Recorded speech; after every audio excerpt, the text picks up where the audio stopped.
akbar, Allahu akbar, Allahu akbar, Allahu akbar, Allahu akbar, Allahu akbar, Allahu akbar, Allahu akbar, Allahu akbar. La ilaha illallah, wallahu akbar, Allahu akbar, walillahil hamd. Alhamdulillah, alhamdulillahi rabbil alamin, wa bihi nasta'inu ala umurid dunya waddin. Ashhadu an la ilaha illallah wa ashhadu anna Muhammadan abduhu wa rasuluh. Allahumma salli ala sayyidina Muhammad wa ala alihi wa sahbihi ajma'in. Amma ba'd. Faqad qala Allah subhanahu wa ta'ala fi kitabil karim. Bismillahirrahmanirrahim. Ya ayyuhalladzina amanu taqullaha haqqa tuqatih wa la tamutunna illa wa antum muslimun. Wahai orang-orang yang beriman, bertakwalah kalian kepada Allah dengan sebenar-benarnya takwa, dan janganlah kalian mati kecuali dalam keadaan beragama Islam. Wa qala idan, bismillahirrahmanirrahim. Ya ayyuhalladzina amanu dukhulu fis silmi kaffatan wa la tattabi'u khutuwatis syaitan innahu lakum adu mubin. Wahai orang-orang yang beriman, masuklah engkau ke dalam Islam secara sempurna, dan janganlah engkau ikuti langkah-langkah setan, karena sesungguhnya setan itu musuh yang nyata bagi kalian. Wa qala idan, bismillahirrahmanirrahim. Innallaha wa malaikatahu yusalluna 'alan nabi. Ya ayyuhalladzina amanu sallu alaihi wa sallimu taslima. Sesungguhnya Allah dan para malaikatnya bersalawat kepada Rasulullah Muhammad sallallahu alaihi wasallam. Maka wahai orang-orang yang beriman, bersalawatlah kalian kepada Rasulullah dengan sebaik-baik salawat. Ma'asyiral muslimin, sidang jamaah salat Aidil Fitri yang insya Allah dimuliakan dan dirahmati oleh Allah subhanahu wa ta'ala. Ramadan alhamdulillah telah kita tuntaskan. Puasa, tarawih, witir, iktikaf, tadarrus, bayar zakat, zakat harta dan zakat fitrah telah kita tuntaskan. Ramadan ini andai saya sekolah, dia adalah ujian akhir bagi anak sekolah. Seperti layaknya ujian, ada yang lulus ranking 1, ranking 2, ranking 3, ada juga yang sekedar lulus, tapi tidak sedikit yang tidak lulus. Dan ciri-ciri orang yang lulus itu, kita yang ada di depan dan saf pertama karena senang menyambut Aidil Fitri. Dan ciri-ciri orang yang tidak lulus, tidak dapat ijazah, mereka yang pulang lebih dulu. Itu tidak dapat ijazah, maka dia cepat pulang. Allahu akbar, Allahu akbar, Allahu akbar, walillahil hamd. Suatu ketika Rasulullah sallallahu alaihi wasallam 1 Syawal sama hari ini naik ke atas mimbar ingin menyampaikan khutbah Idul Fitri. Melek makatok bana bitta. Ketika naik ke atas mimbar seperti mimbar ini, beliau menaiki 3 langkah. Ketika langkah pertama naik ke tangga, Nabi mengucapkan amin. Langkah kedua Nabi lagi mengucapkan amin. Langkah ketiga Nabi lagi mengucapkan amin. Selesai khutbah kemudian sahabat bertanya, "Ya Rasulullah, kami tadi mendengar Anda mengucapkan amin 3 kali dan tidak biasanya seperti itu." Nabi kemudian menjelaskan, "Tadi itu datang malaikat Jibril berbisik kepadaku, berdoa kepada Allah berkaitan dengan Ramadan kita. Jibril berdoa, saya mengaminkan."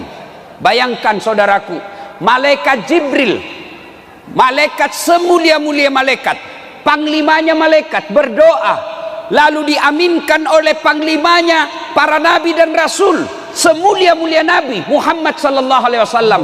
Pasti doa itu dikabulkan. Apa doanya malaikat Jibril? Ya Allah, janganlah engkau terima amal ibadah Ramadannya anak yang durhaka kepada kedua orang tuanya.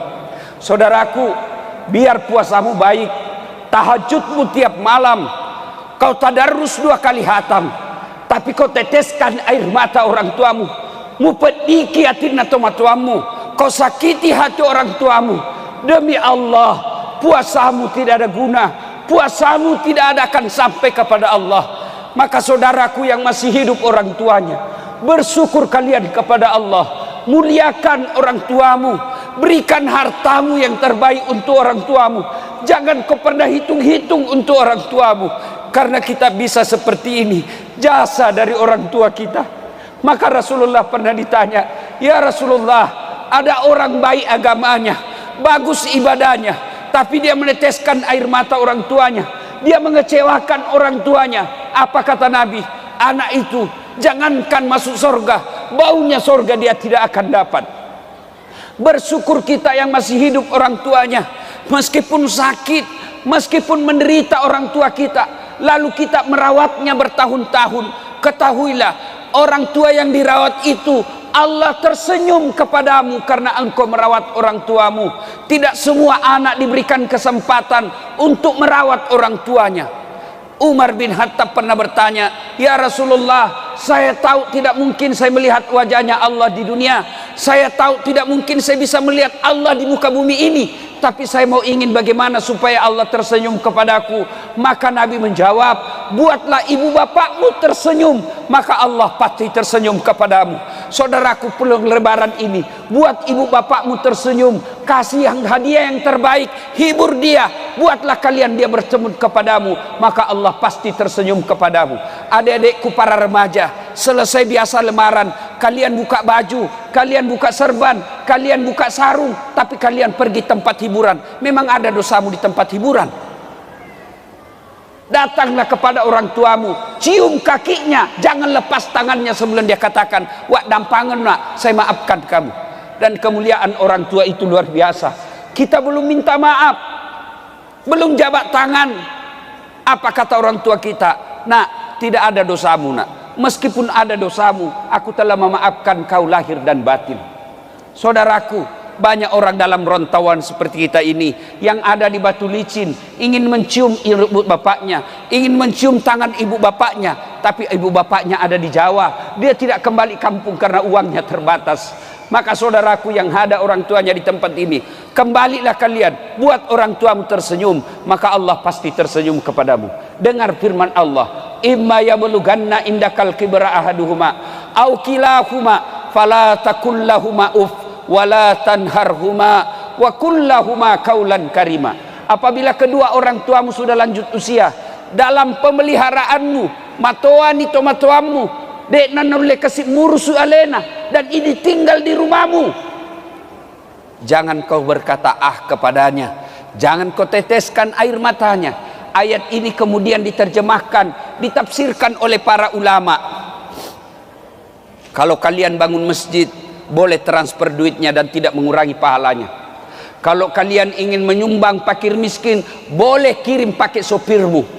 Tapi jika kalian ingin berbuat baik kepada orang tuamu, jangan kau kirim pakai orang lain, jangan kau suruh orang tua orang lain, tanganmu dan tangannya orang tuamu datang kamu bawakan. Begitu cara ayat ini memuliakan orang tua.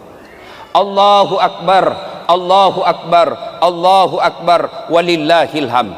Bagaimana buat kita yang sudah wafat orang tuanya?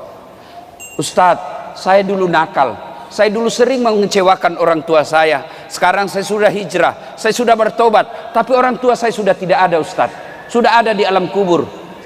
Agama mengajarkan bagi mereka yang sudah wafat orang tuanya, satu, doakan orang tuamu. Doakan bagaimana? Tidak harus Ustadz yang doakan kamu, tidak harus Pak Imam yang doakan untuk orang tua. Lebih baik kalian yang langsung doakan. Selesai nanti Idul Fitri, kalian ingin mendoakan orang tua, silakan langsung. Tidak harus ada ayam, tidak harus ada soko, tidak harus ada nasi. Kalian duduk menghadap kiblat, selesai ini doakan orang tuamu. Dan tidak harus melalui dasat latif, tidak harus melalui ulama, tidak harus melalui habaib. Doakan langsung, karena doa paling baik untuk orang tuanya dari bibir anaknya. Dasat latif doakan orang tuamu belum tentu pernah kenal baik, maka doakan. Apa doanya Ustadz? Tidak harus kau bahasa Arab. Puang, tak dampangi dosana tomatuaku. Ya Allah, ampuni dosa orang tuaku, terima amal ibadahnya, lipat gandakan segala kebaikannya, lapangkan alam kuburnya, jadikan kuburnya menjadi taman-taman surga. Tapi ingat, saudaraku para akhwat, ini makun raya perempuan, kalau pergi ziarah kubur, tidak usah kau pergi ziarah kubur kalau kelihatan auratmu. Tidak usah kalian pergi ziarah kubur kalau kau tidak mampu menutup auratmu dan pakai jilbab. Kalau kau pergi ziarah kubur tidak tutup auratmu, disiksa orang tuamu di kubur. Seolah-olah malaikat berkata, lihat kau itu anak gadismu, datang melihat kamu, dia pertontonkan auratnya. Untuk apa kalian bawa bunga? Untuk apa kalian bawa pandan? Kalau kau tidak datang dengan doa, apalagi sampai kau perlihatkan auratmu. Allahu Akbar, Allahu Akbar, Allahu Akbar, walillahil hamd. Yang kedua, kalau wafat orang tua, setelah doakan, sedekah kaki. Ustaz, saya mau orang tuaku terang kuburnya, kirimi pembeli lampu di masjid. Ustaz, saya mau orang tuaku supaya ada AC di kuburnya, kirimi pembeli AC di masjid. Insya Allah sudah ada di situ. Bapak yang sudah ada duit di kantong, niatkan pulang nanti ini berbagi supaya orang tua terang kuburnya. Allahu Akbar. Yang ketiga, cara berbuat baik kepada orang tua sudah meninggal adalah mengunjungi karib kerabatnya. Sudah datang orang tua, masih ada paman kita, masih ada acil kita, datangi mereka. Jangan acil kita yang datang, jangan paman kita yang datang, kita yang datangi paman kita. Itu yang diajarkan oleh Nabi. Paman saya miskin, paman saya tidak ada sekolahnya, jangan lihat itu semua. Tapi agama mengajarkan anak yang datangi saudara bapaknya atau saudara ibunya. Allahu Akbar, Allahu Akbar, Allahu Akbar, walillahil hamd. Yang kedua, orang yang didoakan tidak diterima amal ibadah Ramadannya. Lalu malaikat Jibril lagi berdoa, ya Allah, janganlah engkau terima amal ibadah Ramadannya muslim yang tidak mau memaafkan sesamanya muslim. Saudaraku, pilkada, pilcaleg, pilpres kadangkala membuat kita pecah persaudaraan. Itu keliru dan salah. Orang sudah jadi wali kota, orang sudah jadi bupati, orang sudah jadi presiden, orang sudah jadi anggota DPR. Kalian bertetangga masih musuhan, apa yang kalian dapat? Boleh kalian berpecah, boleh kalian berbeda pilihan, boleh kalian berbeda caleg, berbeda partai, berbeda calon gubernur, silakan. Tapi ajak tasi salah-salah, jangan bercerai-berai.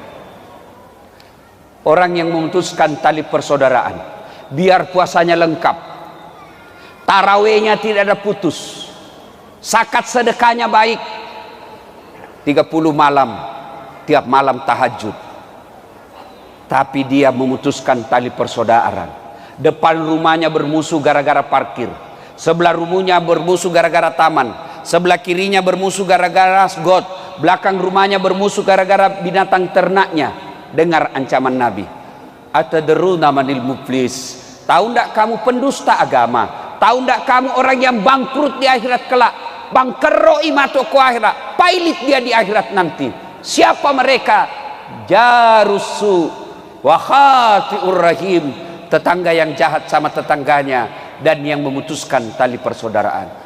Maka ikhwanul muslimin, saudara-saudaraku orang Islam, saudara-saudaraku ibu bapak yang hadir di tempat ini, kalau ada yang bermusuhan, kemarin gara-gara tanah, kemarin gara-gara warisan, kemarin gara-gara pilkada, selesai ini datangi, jabat tangannya, salawat kepada Nabi, Allahumma salli ala Sayyidina Muhammad wa ala ali Sayyidina Muhammad, jabat erat tangannya, sampaikan kepadanya, maafkan saya hilaf, saya keliru, saya mohon maaf lahir dan batin. Selesai itu, kalau berkaitan dengan barang, kembalikan barangnya orang. Selama barang itu tidak kau kembalikan, selama itu barang itu doamu tidak, permaafanmu tidak diterima. Bapak-bapak yang pernah menyakiti hati istri, minta maaf dan sebut dosamu. Ustadz, bagaimana kalau kita pernah selingkuh? Tidak usah, karena pasti lebih kacau masalahmu. Allahu Akbar, Allahu Akbar, Allahu Akbar, walillahil hamd. Yang ketiga, yang didoakan oleh Nabi agar tidak diterima amal ibadah Ramadannya, ya Allah, janganlah engkau terima amal ibadah Ramadannya istri yang durhaka kepada suaminya. Kenapa Nabi menekankan istri yang durhaka kepada suami? Nabi tidak menekankan suami yang durhaka kepada istrinya. Karena kita suami menanggung tanggung jawab dunia sampai akhirat. Ibu-ibu yang ada di atas dan di belakang, dengar baik-baik. Kami ini laki-laki menanggung dosa ibu. Suaminya imam, suaminya penghafal Quran, suaminya mubalik, tapi istrinya tidak pakai jilbab, istrinya tidak puasa Ramadan, istrinya tidak sholat. Nanti di akhirat Allah mencari, mana ini suaminya? Kegelak kenai, mana suaminya? Kenapa istrinya begini? Maka suaminya diseret. Kau temani istrimu, ku anfusakum wa ahlikum nar. Itu di akhirat. Dunia, dengar ini ibu-ibu, malu seorang suami kalau istrinya pulang kampung, baju tahun lalu lebarannya masih itu tahun ini. Malu kita sebagai suami kalau kita sudah punya anak tapi masih ngontrak-ngontrak, kita tanggung rasa malu di dunia. Mana pernah istri berpikir malu kalau suaminya tidak pakai cincin? Dunia kita tanggung. Berapa banyak seorang suami cari muka, membanting harga dirinya, datang ke bank, minjam uang, kredit. Untuk apa? Supaya anak istri bahagia di rumah. Berapa banyak suami tidak tidur tengah malam. Untuk apa? Memikirkan perusahaan, bagaimana supaya perusahaan bisa langgeng. Berapa banyak suami jadi tukang gojek, jadi sopir, macet mobilnya, dan dia tidak telepon istrinya. Macet mobil, kempes ban mobil, dia tidak telepon. Kenapa? Supaya penderitaan suaminya dia tidak rasakan penderitaan oleh istri. Itulah sebabnya kenapa orang yang durhaka, istri yang durhaka kepada suaminya didoakan oleh Nabi agar oleh Jibril agar tidak diterima amal ibadah Ramadannya, dan Nabi mengaminkannya. Ada jamaah yang bertanya, Ustadz, bagaimana kalau suami yang durhaka sama istri? Tidak dijelaskan dalam hadis ini. Allahu Akbar, Allahu Akbar, Allahu Akbar, walillahil hamd.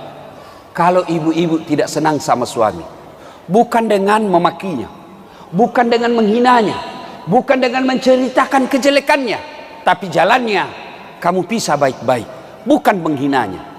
Ada 4 golongan orang yang didoakan oleh Nabi menjadi bahan bakar api neraka, menjadi bahan bakarnya api neraka. 4 jenis perempuan. Satu di antaranya adalah istri yang suka berkata kasar kepada suaminya, istri yang suka memaki suaminya. Maka ibu-ibu yang saya cintai karena Allah, selesai lebaran ini, jangan dulu kau ke tetanggamu, jangan dulu kau kepada suaminya orang, jangan dulu kepada bosmu, tapi datang kepada suamimu, minta maaf. Bapak-bapak juga, jadilah suami yang baik. Karena bagaimana istri kita mau baik kalau kita sendiri tidak bisa menjadi teladan? Selalu kita berdoa, Rabbana atina fid dunya hasanah wa fil akhirati hasanah wa qina adzabannar. Yang doa di dalamnya satu di antaranya, ya Allah, berikan kami keselamatan, kebahagiaan di dunia. Dan kebahagiaan di dunia itu ada 4 unsur kata para ulama. Yang pertama, punya suami yang baik, punya istri yang baik. Kita bisa bahagia, kita bisa dakwah karena kita punya istri yang baik. Berbahagia bapak-bapak yang punya istri yang baik. Saya bisa ceramah seperti ini karena punya istri yang baik. Bayangkan kalau saya mau ceramah di atas mobil, tiba-tiba istri saya WhatsApp, Ustaz, kesetrum anakmu. Mana bisa lagi saya ceramah? Maka itulah fungsinya istri, membuat suami keluar cari nafkah, membuat hati suami tentram. Jangan malah begitu suami keluar, kita WhatsApp dengan kalimat yang tidak enak, kita kirimi pesan-pesan yang tidak nyaman dibaca. Kalau ada sesuatu yang ingin disampaikan, sampaikan secara langsung setelah ada suamimu di rumah, supaya dia bisa tenang, fokus bekerja cari nafkah ketika dia ada di luar. Allahu Akbar, Allahu Akbar, Allahu Akbar, walillahil hamd. Yang kedua, unsur fid dunya hasanah, punya anak yang soleh dan soleha. Percaya saudara-saudaraku, ketika kita wafat, pergi bapak ziarah kubur, siapa yang doakan kita? Ibu-ibu nih yang ada di atas dan belakang. Begitu ibu meninggal, siapa yang doakan ibu? Suami? Tidak, dia kawin lagi. Siapa yang doakan kita? Anak. Bagaimana anak kita mau doakan kalau dia tidak pernah diajarkan agama? Lihat anak-anak kita sekarang. Lihat anak kita sekarang nanti kalau ziarah kubur. Dia cuma datang ke ziarah kubur lalu dia tulis OTW ziarah kubur. Sampai di kubur dia foto lagi dirinya pegang batu nisan, kuburan nenek saya. Dia tidak ada berdoa. Maka begitu gambaran kita nanti ketika koniki buree, bapak ibu sudah dikubur, yang doakan kita anak. Kalau anak tidak dididik dengan baik, jangan harap dia akan doakan kita. Dan saudaraku, dikubur bukan 1 tahun, bukan 10 tahun. Bapak pergi merantau ke Jawa, orang Jawa merantau ke Batu Licin, kada nyaman, bulik ikam ke kampung. Tapi kalau sudah masuk di kubur, ada yang bulik. Kada enak dikubur, bulik ulun, kada ada. Allahu Akbar, Allahu Akbar, Allahu Akbar, walillahil hamd. Maka alangkah bahagianya orang tua di kuburnya sudah jadi tulang belulang, tapi anaknya setiap 5 waktu di sujud terakhirnya selalu berdoa, Allahumma ghfirli wali walidayya warhamhuma kama rabbayani shaghira. Bagaimana ada kita menjadi soleh dan soleha? Tidak usah cemaskan soal kantongnya, tidak usah cemaskan soal isi perutnya, cemaskan akhlak dan agamanya. Dan salah satu cara agar anakmu soleh dan tidak keras hati, tidak kepala batu, jangan kau kasih makan uang haram. Bapak boleh bisnis di luar, tapi hati-hati membawa uang pulang ke rumah, karena itu akan menjadi darah daging anak dan keturunan kita. Allahu Akbar, Allahu Akbar, Allahu Akbar, walillahil hamd. Yang keempat, yang disebut fid dunya hasanah, yang ketiga, yaitu punya teman yang baik. Teman yang baik bukan tinggi pangkatnya, teman yang baik yang bisa menunjukkan kamu ini baik, ini salah. Itulah teman yang baik. Bagaimana ciri-ciri teman yang baik? Masuk waktu sholat, dia ingatkan kita. Masuk waktu sholat, dia ajak kita sholat. Itulah teman yang baik. Mana lagi teman yang baik? Mereka yang akan hadir ketika susah, dan dia akan hadir ketika kita senang. Allahu Akbar. Dan yang keempat, fid dunya hasanah itu adalah punya harta yang berkah. Harta yang berkah itu bukan jumlahnya banyak, tapi berapa banyak harta kita bisa dinikmati oleh orang lain. Allahu Akbar, Allahu Akbar, Allahu Akbar, walillahil hamd. Sidang jamaah Aidil Fitri yang saya muliakan, pada akhirnya mari kita pelihara amal kita selama bulan suci Ramadan ini. Kalau kita terlibat anak yang durhaka sama orang tua, putus silaturahmi, kemudian kita termasuk istri yang durhaka kepada suami, wala tayasu mir rauhillah, jangan kau putus asa. Mari mohon ampun kepada Allah, lalu bermaaf-maafan kepada sesama manusia. Inilah tujuan salah satu dihadirkannya ceramah dan Aidil Fitri, berkumpul kita di satu tempat ini supaya apa? Selesai Aidil Fitri kita saling mendoakan, taqabbalallahu minna wa minkum, taqabbal ya karim siyamana wa siyamakum.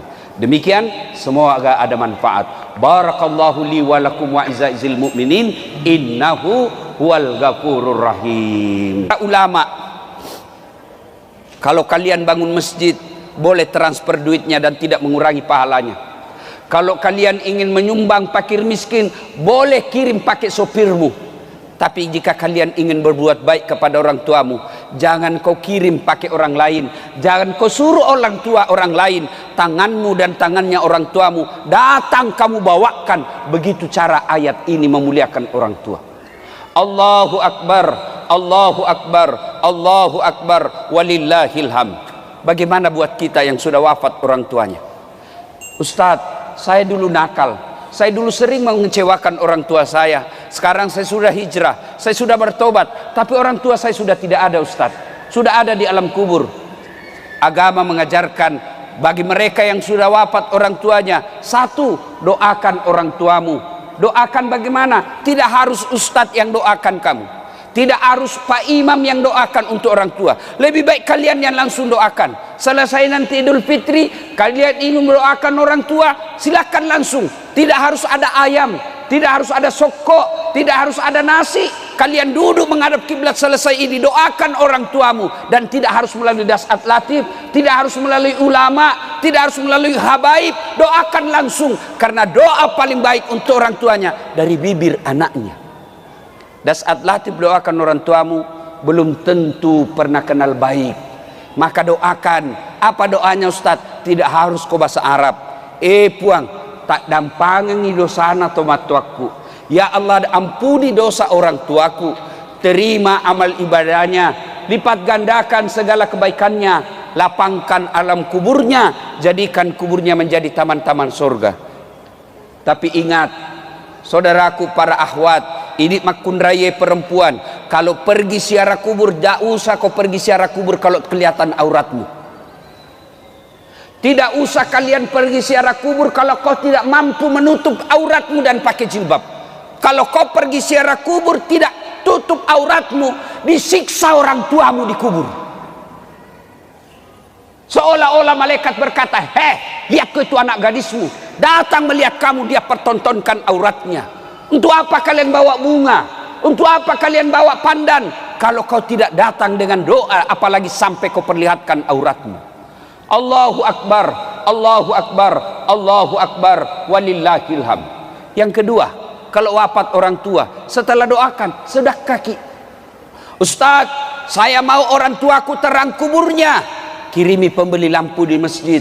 Ustaz, saya mau orang tuaku supaya ada AC di kuburnya, kirimi pembeli AC di masjid. Insya Allah sudah ada di situ. Bapak yang sudah ada duit di kantong, niatkan pulang nanti ini berbagi supaya orang tua terang kuburnya. Allahu Akbar. Yang ketiga, cara berbuat baik kepada orang tua sudah meninggal adalah mengunjungi karib kerabatnya. Sudah datang orang tua, masih ada paman kita, masih ada acil kita, datangi mereka. Jangan acil kita yang datang, jangan paman kita yang datang, kita yang datangi paman kita. Itu yang diajarkan oleh Nabi. Paman saya miskin, paman saya tidak ada sekolahnya, jangan lihat itu semua. Tapi agama mengajarkan anak yang datangi saudara bapaknya atau saudara ibunya. Allahu Akbar, Allahu Akbar, Allahu Akbar, walillahil hamd. Yang kedua, orang yang didoakan tidak diterima amal ibadah Ramadannya, lalu malaikat Jibril lagi berdoa, ya Allah, janganlah engkau terima amal ibadah Ramadannya muslim yang tidak mau memaafkan sesamanya muslim. Saudaraku, pilkada, pilcaleg, pilpres kadangkala membuat kita pecah persaudaraan. Itu keliru dan salah. Orang sudah jadi wali kota, orang sudah jadi bupati, orang sudah jadi presiden, orang sudah jadi caleg, anggota DPR. Kalian bertetangga masih musuhan, apa yang kalian dapat?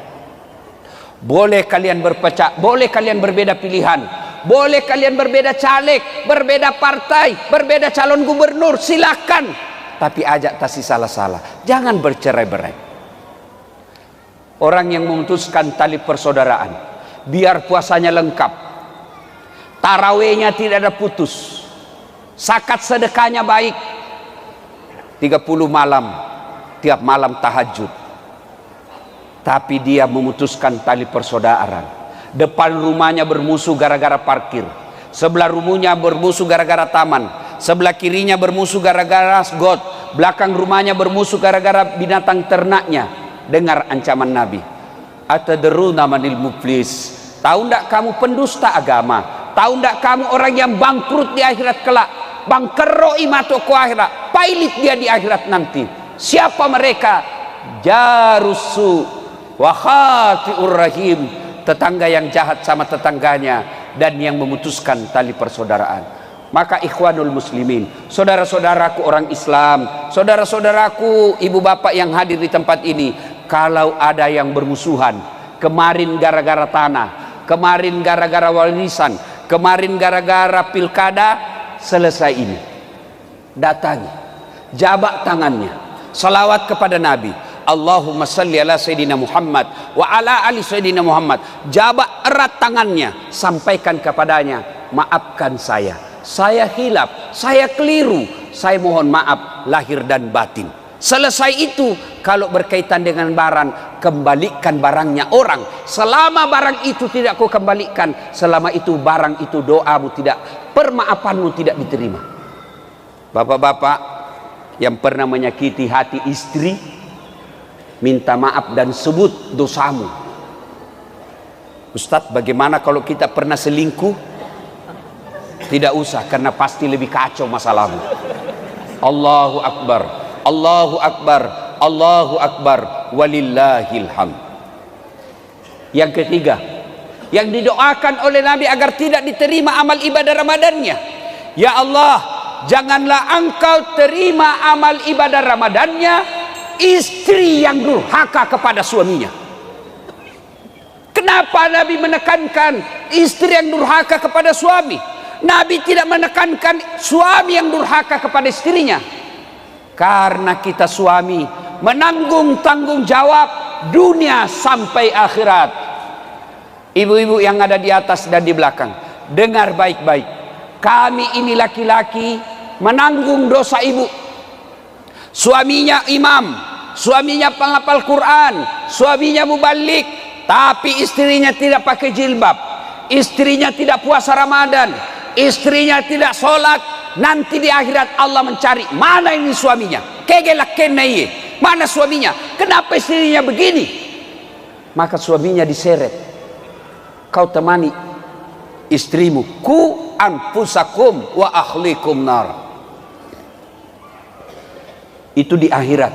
Dunia, dengar ini ibu-ibu, malu seorang suami kalau istrinya pulang kampung, baju tahun lalu lebarannya masih itu tahun ini. Malu kita sebagai suami kalau kita sudah punya anak tapi masih ngontrak-ngontrak, kita tanggung rasa malu di dunia. Mana pernah istri berpikir malu kalau suaminya tidak pakai cincin? Dunia kita tanggung. Berapa banyak seorang suami cari muka, membanting harga dirinya, datang ke bank, minjam uang, kredit, untuk apa? Supaya anak istri bahagia di rumah. Berapa banyak suami tidak tidur tengah malam, untuk apa? Memikirkan perusahaan, bagaimana supaya perusahaan bisa langgeng. Berapa banyak suami jadi tukang gojek, jadi sopir, macet mobilnya, dan dia tidak telepon istrinya. Macet mobil, kempes ban mobil, dia tidak telepon. Kenapa? Supaya penderitaan suaminya dia tidak rasakan penderitaan oleh istri. Itulah sebabnya kenapa orang yang durhaka, istri yang durhaka kepada suaminya, didoakan oleh Nabi agar, oleh Jibril, agar tidak diterima amal ibadah Ramadannya, dan Nabi mengaminkannya. Ada jamaah yang bertanya, Ustadz, bagaimana kalau suami yang durhaka sama istri? Tidak dijelaskan dalam hadis ini. Allahu Akbar, Allahu Akbar, Allahu Akbar, walillahil hamd. Kalau ibu-ibu tidak senang sama suami, bukan dengan memakinya, bukan dengan menghinanya, bukan dengan menceritakan kejelekannya, tapi jalannya kamu pisah baik-baik, bukan menghinanya. Ada 4 golongan orang yang didoakan oleh Nabi menjadi bahan bakar api neraka, menjadi bahan bakarnya api neraka. 4 jenis perempuan. Satu diantaranya adalah istri yang suka berkata kasar kepada suaminya, istri yang suka memaki suaminya. Maka ibu-ibu yang saya cintai karena Allah, selesai lebaran ini, jangan dulu kau ke tetanggamu, jangan dulu kau kepada suaminya orang, jangan dulu kepada bosmu, tapi datang kepada suamimu, minta maaf. Bapak-bapak juga, jadilah suami yang baik. Karena bagaimana istri kita mau baik kalau kita sendiri tidak bisa menjadi teladan? Selalu kita berdoa, Rabbana atina fid dunya hasanah wa fil akhirati hasanah wa qina adzabannar. Yang doa di dalamnya satu diantaranya, ya Allah, berikan kami keselamatan, kebahagiaan di dunia. Dan kebahagiaan di dunia itu ada 4 unsur kata para ulama. Yang pertama, punya suami yang baik, punya istri yang baik. Kita bisa bahagia, kita bisa dakwah karena kita punya istri yang baik. Berbahagia bapak-bapak yang punya istri yang baik. Saya bisa ceramah seperti ini karena punya istri yang baik. Bayangkan kalau saya mau ceramah di atas mobil, tiba-tiba istri saya WhatsApp, Ustaz, kesetrum anakmu, mana bisa lagi saya ceramah? Maka itulah fungsinya istri, membuat suami keluar cari nafkah, membuat hati suami tentram. Jangan malah begitu suami keluar, kita WhatsApp dengan kalimat yang tidak enak, kita kirimi pesan-pesan yang tidak nyaman dibaca. Kalau ada sesuatu yang ingin disampaikan, sampaikan secara langsung setelah ada suamimu di rumah, supaya dia bisa tenang, fokus bekerja cari nafkah ketika dia ada di luar. Allahu Akbar, Allahu Akbar, Allahu Akbar, walillahil hamd. Yang kedua, unsur fid dunya hasanah, punya anak yang soleh dan soleha. Percaya saudara-saudaraku, ketika kita wafat, pergi bapak ziarah kubur, siapa yang doakan kita? Ibu-ibu nih yang ada di atas dan belakang. Begitu ibu meninggal, siapa yang doakan ibu? Suami? Tidak, dia kawin lagi. Siapa yang doakan kita? Anak. Bagaimana anak kita mau doakan kalau dia tidak pernah diajarkan agama?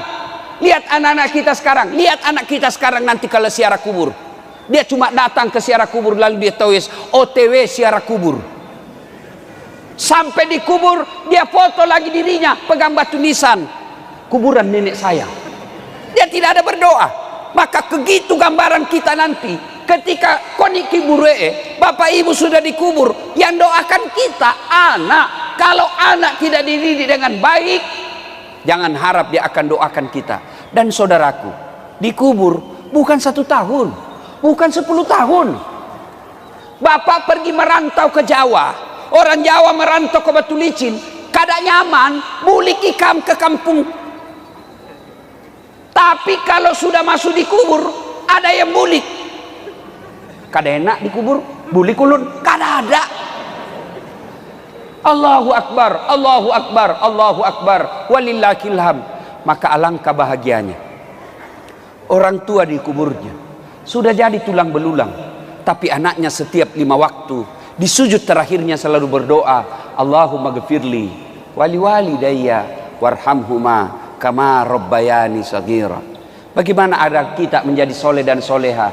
Tidak usah cemaskan soal kantongnya, tidak usah cemaskan soal isi perutnya, cemaskan akhlak dan agamanya. Dan salah satu cara agar anakmu soleh dan tidak keras hati, tidak kepala batu, jangan kau kasih makan uang haram.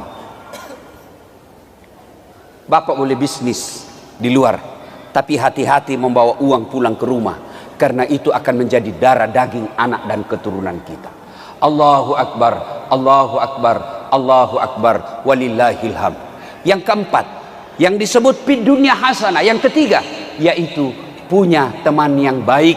Teman yang baik bukan tinggi pangkatnya, teman yang baik yang bisa menunjukkan kamu ini baik, ini salah. Itulah teman yang baik. Bagaimana ciri-ciri teman yang baik? Masuk waktu sholat, dia ingatkan kita. Masuk waktu sholat, dia ajak kita sholat. Itulah teman yang baik. Mana lagi teman yang baik? Mereka yang akan hadir ketika susah, dan dia akan hadir ketika kita senang. Allahu Akbar. Dan yang keempat, fid dunya hasanah itu adalah punya harta yang berkah. Harta yang berkah itu bukan jumlahnya banyak, tapi berapa banyak harta kita bisa dinikmati oleh orang lain.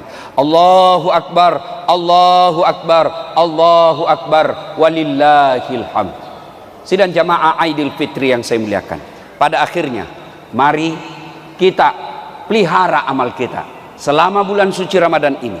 Kalau kita terlibat anak yang durhaka sama orang tua, putus silaturahmi, kemudian kita termasuk istri yang durhaka kepada suami, wala tayasu mir rauhillah, jangan kau putus asa. Mari mohon ampun kepada Allah, lalu bermaaf-maafan kepada sesama manusia. Inilah tujuan salah satu dihadirkannya ceramah dan Aidil Fitri, berkumpul kita di satu tempat ini supaya apa? Selesai Aidil Fitri kita saling mendoakan, taqabbalallahu minna wa minkum, taqabbal ya karim siyamana wa siyamakum. Demikian, semoga ada manfaat. Barakallahu li wa lakum wa izza'il mu'minin, innahu huwal ghafurur rahim.